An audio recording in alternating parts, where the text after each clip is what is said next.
Hey guys, this is Soren Rodriguez, the tech editor of the Roundtable, and this is the Samsung Galaxy Note Edge. The Samsung Galaxy Note Edge is an interesting phone, mostly because of its kind of curved display on the side of the phone. This is very new for the Note line, as it's primarily been a case of just being a very large phone. But with that extra screen real estate, you also have a little edge off the side of the phone. Talking about the display is about 5.6 inches. It's a Quad HD display, so it's rocking about 2,000 pixels on one screen itself.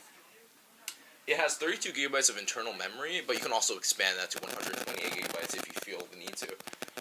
It's also rocking a 3.7 megapixel front-facing camera and a rear camera of about 16 megapixels. That also has optical image stabilization and HDR just for low light performance, and it just helps taking pictures in low light.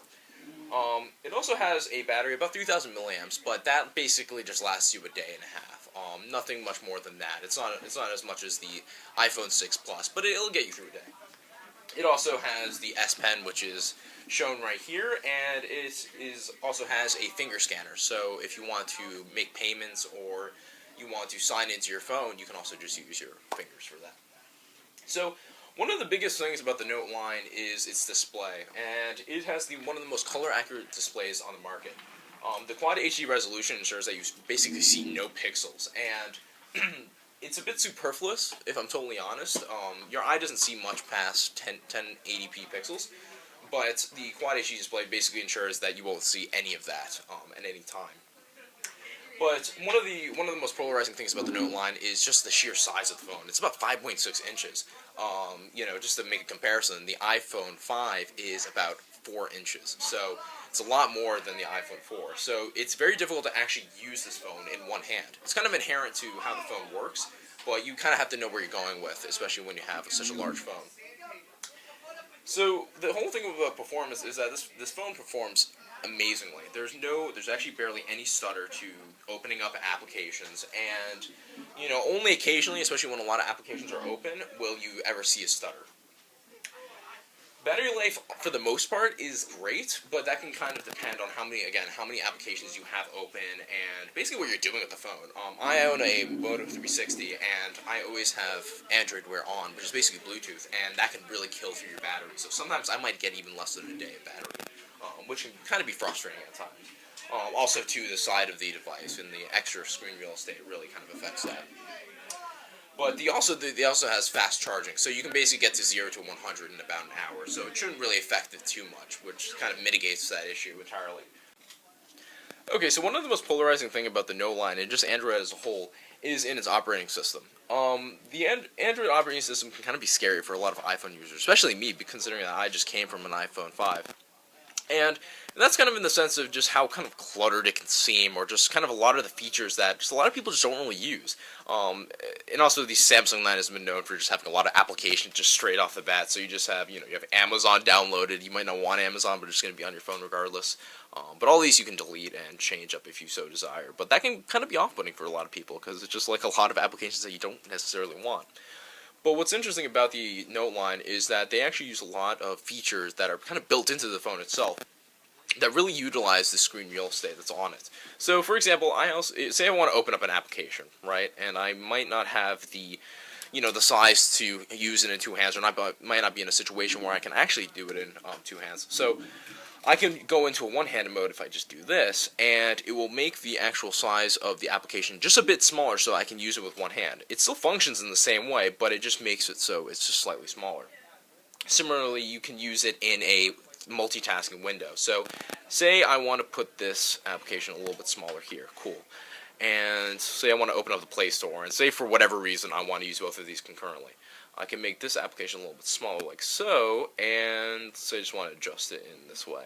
So I can actually use these both at the same time. So I can use this application here. Let me just move this out of the way. And I can switch back and forth from each of these applications. They still work the same way and have little to no stutter in themselves, but you can just go back and forth on those things if you so desire. So this is going to play a song. So let me just close this up right here. Okay, so that's just another one of the ways that the Note line actually utilizes the features that just make the phone a lot easier to use. the camera is kind of interesting in the sense that it's really not the best camera on the actual phone, on any real smartphone. That really goes to the iPhone for that. But what it will do is it will take wonderful, wonderful video. It actually takes about 4K video at various speeds, and that is absolutely, it's very crisp and very color accurate videos. And then it's actually probably the best video camera that you can have on a smartphone device. The camera isn't terrible, but it's not the most color accurate thing in the world. But it also has optical image stabilization and a DSLR mode, or DSR mode, just for kind of low light imagery, and just kind of facilitates that process.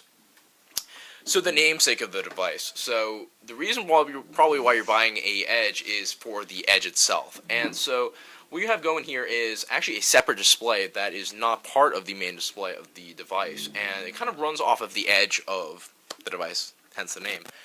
And it allows you to kind of have a second window for you to kind of manage your applications. So say I want to just open up my Facebook, or, you know, open up my, I don't know, my Google account or my Gmail account. So just by opening up applications in Gmail and whatnot, it just facilitates the whole process of using the phone, and it allows you to kind of multitask in a bunch of different ways. Also, too, it just has some little utilities off the side. They're kind of superfluous. They don't really do too much, but they're just kind of nice to have. So, say I want to have a ruler for something, and I want to measure something. I can totally do that. I can change it into centimeters if I want to. Again, it's just little things like this that just kind of facilitate the usage of the phone in kind of meaningful and slightly superfluous ways. But the thing is this, and this kind of goes into just the concept of the Edge itself.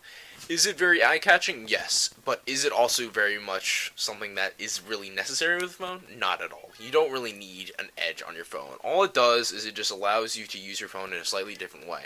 It's actually fairly cumbersome as well. I've always had a lot of situations where I actually touch the phone, or I touch certain things that I didn't want to, like open up, you know, Gmail or something like that, or open up my browser, when I actually didn't want to, and I was just simply holding my phone from the right side of my hand.